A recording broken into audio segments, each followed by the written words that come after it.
అందరూ గట్టిగా చప్పట్లు కొడుతూ మనస్ఫూర్తిగా ప్రార్థిద్దాం.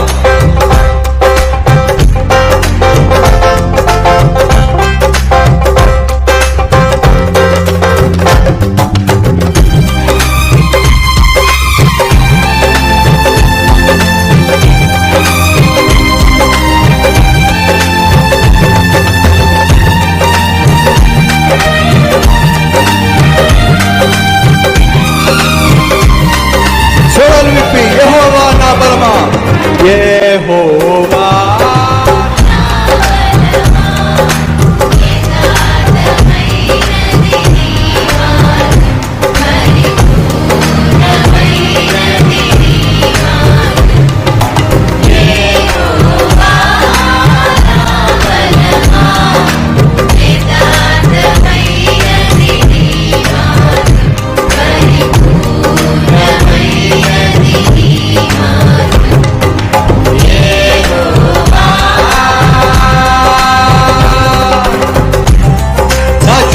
నన్ను చుట్టినను నరకపు పాశములరికట్టినగా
ముప్పై 36వ అధ్యాయం ఆదికాండము 12వ వచనము అనగా 9వ వచనము.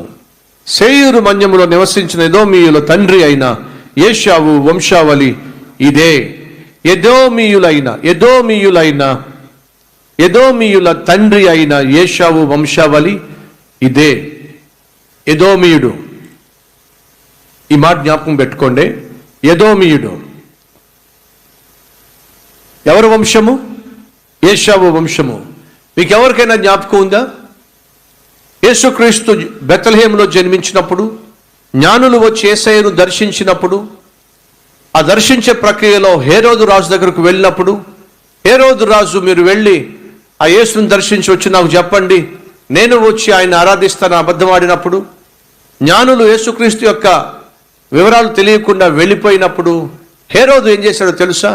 యేసుక్రీస్తును చంపేయాలి అని చెప్పి ఆ ప్రాంతంలో ఉన్నటువంటి 2 సంవత్సరాల లోపు ఉన్న చిన్నపిల్లలందరినీ, మగపిల్లలందరినీ చంపించేశాడు. మీ జ్ఞాపకం ఉందా? ఈ హేరోదు ఎవరో తెలుసా మీకు? ఎదోమీయుడు. అంటే ఎవరో తెలుసా? ఏశావు సంతతి. ఏశావు దేవుణ్ణి విసర్జించిన వాడు. ఏశావు దేవుడంటే భయం లేకుండా జీవించిన వాడు. ఏశావు శపితమైన జీవితం జీవించినవాడు. ఆ ఏశావు సంతతి ఎదోమీయులు. అంతేకాదు 12వ వచనం, ఆమె ఎలీఫజుకు అమాలేకు అనగా 11వ వచనము, ఎలీఫజు కుమారులు తేమాను, ఓమారు, సెపోగాతాము కన్నుజు. తిమ్నా ఏశావు కుమారుడైన ఎలీఫజునకు ఉపపత్ని. తిమ్నా ఏశావు కుమారుడైన ఎలీఫజుకు ఉపపత్ని. ఆమె ఎలీఫజుకు అమాలేకును కనెను. వీరు ఏశావు భార్య అయిన ఆదా కుమారులు. ఎవరు కుమారుడు చెప్పండి ఇప్పుడు? ఏశావు కుమారుడు. ఏశావు సంతతి అమాలేకీయులు. మొదటి నుంచి ఏశావు దేవునికి వ్యతిరేకంగానే జీవించాడు. ఏశావు యాకోబును చంపాలని ప్రయత్నం చేశాడు. యాకోబు వాగ్దాన పుత్రుడు. యాకోబు దేవుని చేత అంగీకరించబడిన వాడు. యాకోబులో నుంచే యూదా పుట్టుకొచ్చాడు. యూదా గోత్రములోనే యేసుక్రీస్తు జన్మించాడు.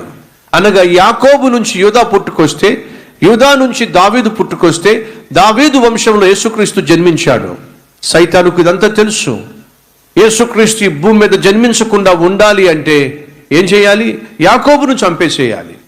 యాకోబును చంపేస్తే యూదా జన్మించడు. యూదా జన్మించకపోతే దావీదు జన్మించడు. దావీదు జన్మించకపోతే దావీదు వంశం ఉంది యేసుక్రీస్తు జన్మించడు. యాకోబును చంపేసేయాలి. సైతాను మొదటి నుంచి కూడా ఏశావు సంతతిని వాడుతూనే ఉన్నాడు. క్రీస్తుని లోకంలో జన్మించకుండా చేయాలి, రక్షకుడు ఉదయించకుండా చేయాలి. ఎప్పటికప్పుడు సాతాను తను చేసిన దాడి ప్రయత్నం ఏంటో తెలుసా? యేసుక్రీస్తు ఈ లోకంలో జన్మించకుండా చేయాలి. దానికి ఎవరిని వాడుకున్నాడో తెలుసా? దేవునికి వ్యతిరేకంగా జీవించిన వారినే వాడుకున్నాడు. ఏశావు ఆ సంతతి దేవునికి వ్యతిరేకంగా జీవించాడు. యాకోబును చంపాలని ప్రయత్నం చేశాడు. దేవుడు యాకోబును కాపాడాడు. యాకోబు ద్వారా యూదా పుట్టుకొచ్చాడు.